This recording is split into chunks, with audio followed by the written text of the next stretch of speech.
You may have seen Leigh Gibson and his brother Eric host the 2015 IBMA Awards Show. I talked with Leigh about hosting the show and more. Listen on to see why I had to ask. Hi, I'm Lillian and I'm with Leigh Gibson of the Gibson Brothers here at the IBMA World of Bluegrass. Welcome to the show. Thanks for having me. So, this year you're hosting the IBMA World of Bluegrass Awards Show. What's this like? What are you expecting? Well, it's unusual for us because our stage show that people that know us are accustomed to is unscripted. We just kind of talk. An event like this, because there's so many people coming off and on and off the stage, it's scripted. So it's going to be interesting. I'm a little apprehensive because it's a lot of people, and I'm going to be in front of a lot of people and also in front of a lot of musicians I absolutely respect and love. So you want to do a good job and you don't want to embarrass yourself or the IBMA. So short answer, really looking forward to it, a little bit nervous. Do you know who's winning anything yet? No, not at all.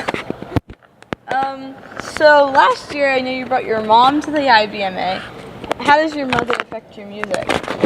Huge part of it. I mean, she's a big part of why we got into music. She would drive us to our music lessons. We took guitar and banjo lessons for about a year. She's the one who drove us there in our station wagon with a smile on her face every time.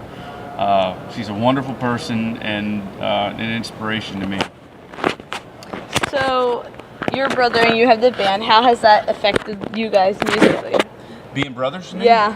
It's had its ups and its downs, because if anyone out there has siblings, you have rivalries and arguments and all those sort of things. And we've had those. Having a business together, as we've gotten older, sort of put a lot of those little petty things behind you. Or at least you don't let it affect how you go forward in your career. Because he depends on me as much as I depend on him. Right. So I listened to your music and I noticed that it sounds similar to Del McCoury's music. Do you try to do that? No, I'm happy.